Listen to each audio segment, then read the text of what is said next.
According to evolutionary psychology, one of the biggest problems of living in the modern world is something called instinct mismatch. This is about how our instincts were calibrated in a much different environment, and they were perfectly matched for this previous environment. But our instincts in a modern environment can destroy us if we blindly obey them. Our hunger instinct is the easiest example of this. Back in the day, food was hard to get. Food was very dangerous to get. And so whoever had the strongest hunger instinct, the most relentlessly unavoidable hunger instinct, survived compared to somebody who had a weaker hunger instinct. So here we are today in the modern world, surrounded by all this easily accessible, relatively cheap, unhealthy, processed fast food with a relentless hunger instinct. And this is a recipe, no pun intended, for disaster. So if you don't understand and manage your hunger instinct, you could end up in a very, very bad way. All of our instincts are like this. But there's two instincts, two very closely related instincts that most people will never understand. Most people will never be able to manage. And these two instincts, if you don't understand and manage them, they can absolutely keep you from living your best life. Now, this first instinct is a never-ending sense of dissonance. We have desires inside, and we look out into the world, and we see the world is a mismatch for our desires. So this gives us a feeling that the world is wrong. The world isn't the way it should be.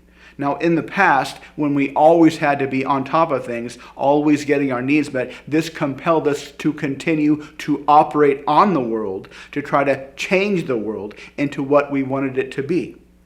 But today, this misfires because most people today have the response to that is they look out into the world.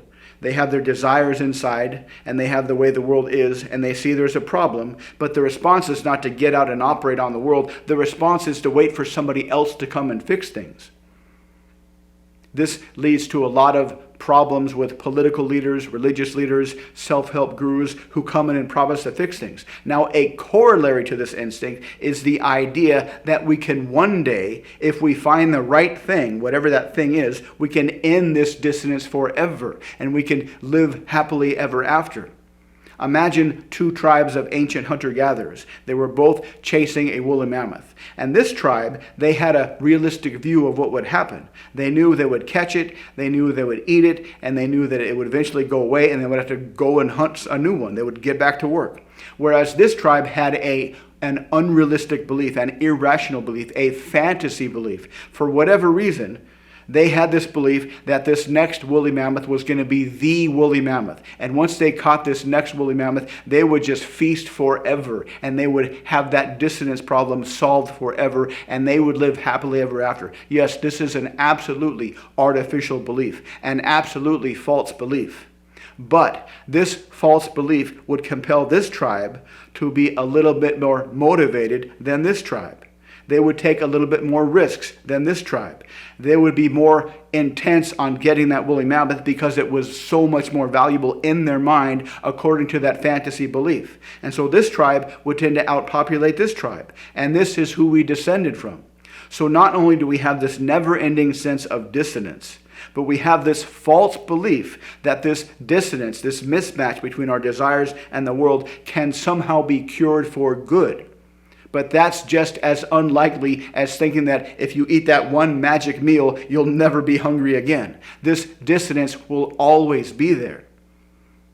But this can misfire significantly and keep you from living your best life if you have that false belief that that next thing, whatever that next thing is, will solve this. The next job, the next girlfriend, the next relationship, that 10% more money, that if you win the lottery, that will fix things. But understand that this dissonance will never go away. This is part of who you are.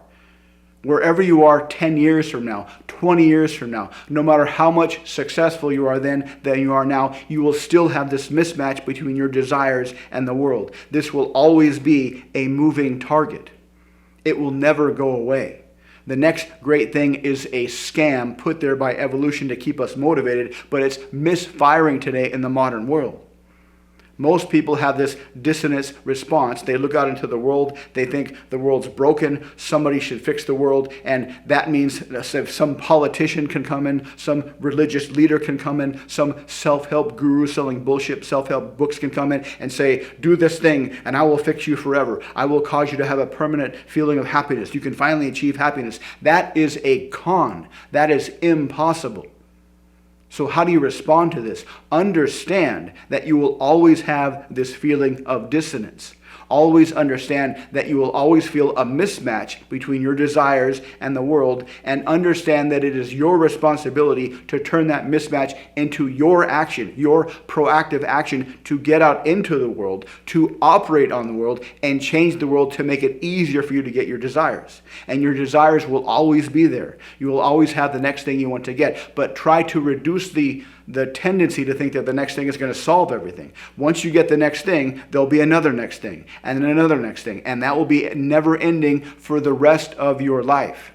If you properly understand and manage these two instincts, you can have a life filled with purpose and continuous success. On the other hand, if you don't understand and manage these two instincts, you'll always be waiting for somebody else to come and fix things. And this is essentially why modern society is such a train wreck.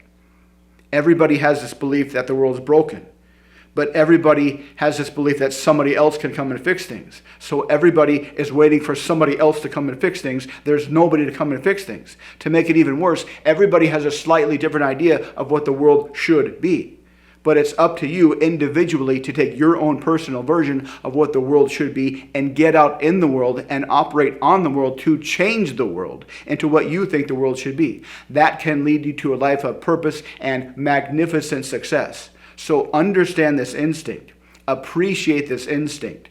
Embrace this instinct as part of your human nature, and use this instinct to compel you to continuous success, to continuously improve yourself, to continuously improve your communication skills, to continuously improve your persuasion skills, to continuously improve your money-making skills, to continuously improve your interpersonal skills, to continuously improve your health every day for the rest of your life. If you'd like to learn more, please check out the links below. Thanks for watching. Please like, subscribe, and comment, and I'll see you next time.